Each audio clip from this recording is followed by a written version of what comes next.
Good evening, wrestling fans. Welcome back to another edition of Evolution of Pro Wrestling. Excuse me.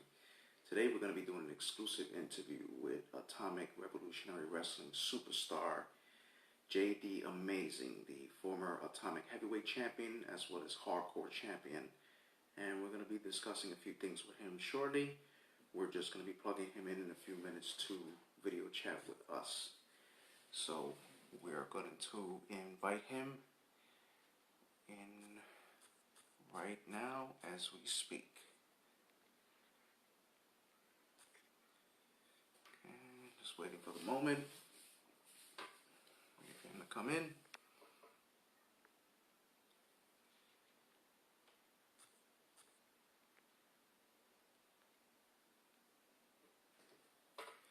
Okay. Thomas Riggins. I'm going to be the next big wrestler. It's good confidence, sir. Alright, just waiting for Mr. JD Amazing. He's already been invited. Waiting for him, we're just going to be talking about... He's actually in right now. We're going to add him into the channel.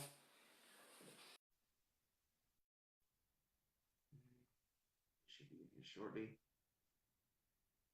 Alright. Should be any minute now.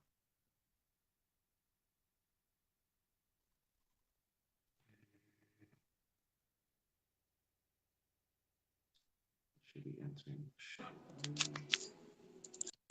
Yo, what's up, man? Sir, Mr. JD Amazing, welcome to the show. It's an honor to have you, sir.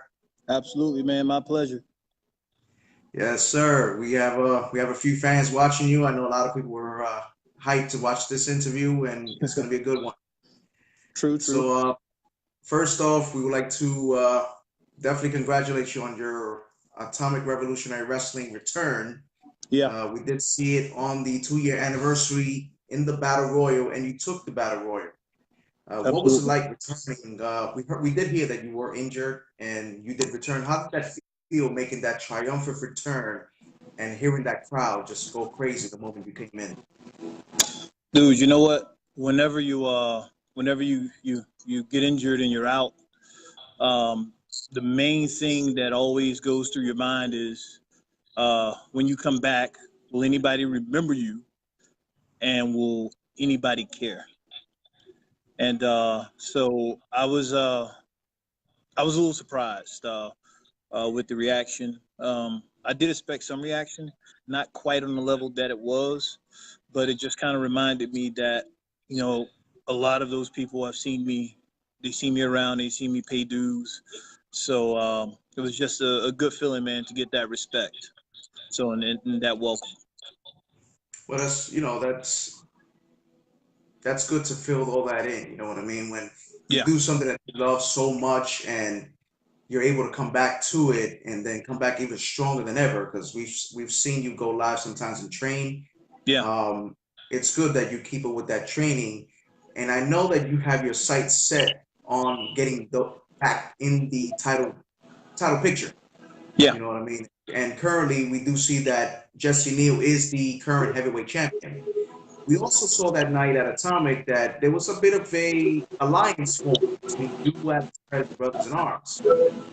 So, can you elaborate on that? Is there a future with these guys? Is there a future possibly going for that heavyweight title, a feud with Jesse Neal?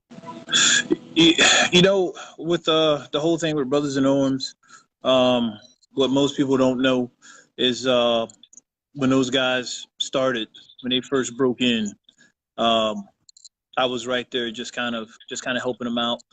Not so much because I thought I was so great or something like that, but I've seen a lot of guys come in with talent, and I've seen them get led the wrong way. I've seen them get hooked up with the wrong people, and end up in some pretty bad places. And so when I saw these two guys coming, I was like, you know what, these guys could be something. So let me get to them before anyone else gets to them. Now, as far as the things that they may do at shows and whatnot, I can't necessarily say I agree or or disagree with what they do, but the one thing I've always respected about these guys is that when they want something, they're willing to hustle any kind of way they got to in order to get it. So even if that means doing some things that other people may not agree with, you know, there, I'm always reminded of a quote that says, nothing is either good or bad. Thinking just makes it so. So that's the way I choose to look at it. And sometimes to do what you need to do, you got to take some roundabout ways. So. No, absolutely, and that's pretty much being a ringleader, a ring general. Being that leader in the backstage as well. And that's Yeah. something a lot of guys lack these days. What I've been seeing, but it's good that you have that attitude and you lead these guys into the right direction. Um, May 4th, May 5th, as you know, Atomic is going to be in Melbourne, Florida. Um, are we going to be seeing JD Amazing over there in that event? I know a lot of fans definitely want to see you there, want to see you in action, see you wrestle. You know what? The 4th and the 5th, they got some stuff going on. I have other commitments, however, so I won't be there. I am planning to be a part of the May 10th show over in Okay. Coco. So I'm planning to be a part of that show, and we'll see.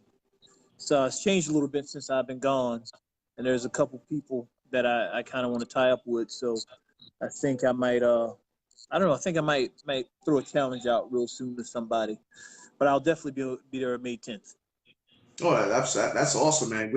Well, for myself and my son, we're actually gonna be there. We got VIP tickets, so we're definitely gonna be in Awesome. ringside. Hope that you got that the person you challenge is definitely gonna take you to the limit, as well as you take that person to the limit, and we can watch an excellent match. Absolutely. Um, Growing up in the industry, being a part of the wrestling industry, who had the most influence on you, to become a professional wrestler? And there's that's kind of a trick question. It's kind of a two-part question. I would have to say two people. Uh, the first person I would have to say would be Bret Hart, because as a kid he was always my hero, the stand-up good guy who always did the right thing. I guess the thing that really drew me to Bret Hart is that I used to watch it when I was really young with my dad, and I didn't know what was going on, but I remember Bret Hart was a tag team wrestler, him and the Anvil, and I didn't watch it for a lot of years. And then when I finally came back to watch it, he was like the champion, and I was like, wait a second, you mean you can go from being like opening tag team wrestler to being like the champion? And it started making me think that like regardless of where your place may be in life currently, you don't have to stay there. That you can always work to achieve more. You can always get better, and you can always work your way up. So he was like my early influencer. The second person would have to be Scott Hall, and that was because once I actually started training um, in wrestling, I think I trained maybe 3 months, and I busted up my knee. So when I came back, I walked in one day, and Scott was sitting there, and I was a little bit starstruck because I watched this guy as a kid, and I was looking around, in the ring, just doing some stuff, and he's like, "Hey, let me get in there with you, man. I'm going to show you some things." And he gets in, he's like, "Hey, you's a big dude, man. You know what? I got a couple moves I think maybe you could use. So let me show you this." And it was like really surreal because he was one of my heroes growing up, and he actually saw something in me, because at the time I was like, I'm not getting it. It's not sticking. I don't know a top wrist lock from an outside wrist lock. None of this stuff is making sense. And he was like, looked me right on the face and said, "You can be something, dude. Like if you work at it, like you could really be somebody." And that just blew my mind. So I started to look at myself differently at that point. Well, that's amazing, man. Because look at the guys you went up against. You went up against like Chico Adams, Zach the Monster. you went up against a lot of talent, that Yeah. you pretty much proved that you can handle with the elite, which is amazing, and seeing the comments on this video, there's a lot of people that adore your character, adore your wrestling, and that's what counts, that you bring that energy to the ring and bring that persona, passion, you know. Mhm. You had a choice of a dream match with one person, who would that person be? If you don't mind us asking. Man, I don't even know. I don't even know. Are we talking about just anybody at all, or just anybody on the indie scene? Just anybody. If you had the chance right now and that person was right in front of you and you say, I want a dream match with you, who would that person be? If I had to choose one, it would probably be Kurt Angle. Uh, just the stuff that man did in his prime was incredible. Because like after that Attitude Era, it kind of started to trickle downhill. And there was a time where he was on SmackDown along with a few other guys, and they were putting on some of the best matches that hold up to this day are still classics. So if any one person I could choose, it'd have to be him. Absolutely. And he is a Hall of Famer. Excellent talent, excellent ring general as well. Now, before we leave this interview, sir, I just want to ask you a few questions regarding May 10th. As you said, you're definitely going to be there. We're Mm-hmm. definitely going to be there. Your open challenge, we're ready for it. Is there anyone out there that you can give any advice to that are watching this interview now that is eager to join the wrestling industry, just to get their foot in the door? What it takes to try to get in there? Like what should be done? Because there's many guys that don't know what it is to pave the way to pay their dues in the wrestling business. Is there any advice you can give to them coming into the business? Yeah, it's probably the thing. I'll say it this way: the thing I wish someone had told me was that it's more mental than anything else. So I would say two things. Number one, negotiate the price you're willing to pay up front. So it's hard. It's a lot of wear and tear on your body, and there's a lot of things you sometimes have to give up just to be able to do this. So, and people aren't always willing to do that. I've seen a lot of people come in and they do it for a few months and they quit, or they get hurt and they're like, you know what, this is more than I thought it was going to be. So I've seen a lot of people come and go during my time, and I've seen a lot of people do stupid stuff and now they can barely walk. So I would say just two things. Number one is just negotiate the price you're willing to pay up front. Like when I started training, I lived in Jacksonville and I had to drive from Orlando to Orlando twice a week.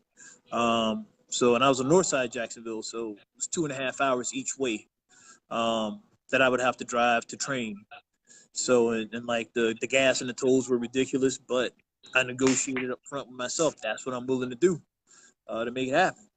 So negotiate it up front. This is the price I'm willing to pay, and then just pay it. Like, don't try to negotiate it once it gets hard, because you'll quit. You'll back out. Negotiate it in the beginning. Say this is what I'm willing to give, and don't back off from that. Number one, and number two, just have a vision of what you want to do with it, like where you want to go. Like some people are happy being on the indie scene. Some people want to get to the big stage, or some people want to wrestle in Japan. All of that's great. Just know where you're going. Um, like that's the main thing, because you have to have that mindset so you can have longevity. Because again, I've seen a lot of people who came up with me or after me, and they were hot for a while, and now they're gone. Because mentally they just didn't have it, because it will burn you out. So summarize it, negotiate the price up front, and just mentally prepare yourself and know exactly what you want to get out of it. Absolutely. And I'm sure there's a lot of people that are hearing this as they're watching. And going back to May 10th, is there a message for the Atomic Revolutionary Wrestling locker room that you want to say going into this event coming up next week? Yeah, you know what? Being one of the original guys at Atomic, uh, I was on the first ever show. Did the first ever hardcore match there against Jesse Neal, which was a tables match, and it's still ranked as one of the favorite matches by people in the 2 years that Atomic's been around.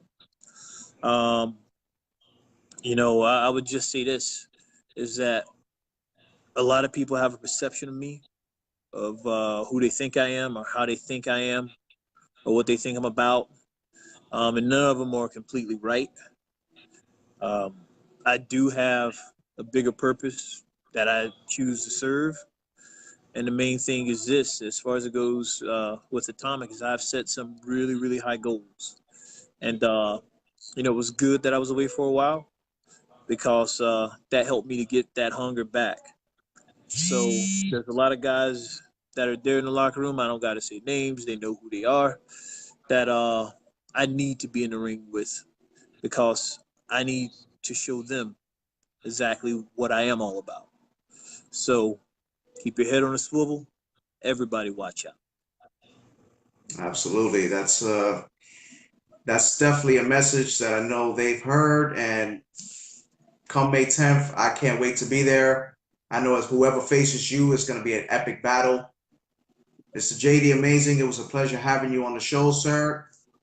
And I wish you luck on continuing on your journey to go back to the title opportunity, the title scene, pretty much.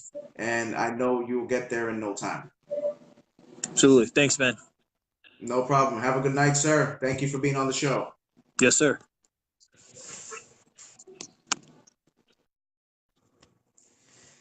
There you have it, fans. JD Amazing, the Atomic Revolutionary Wrestling superstar who definitely made an impact on Atomic Revolutionary Wrestling.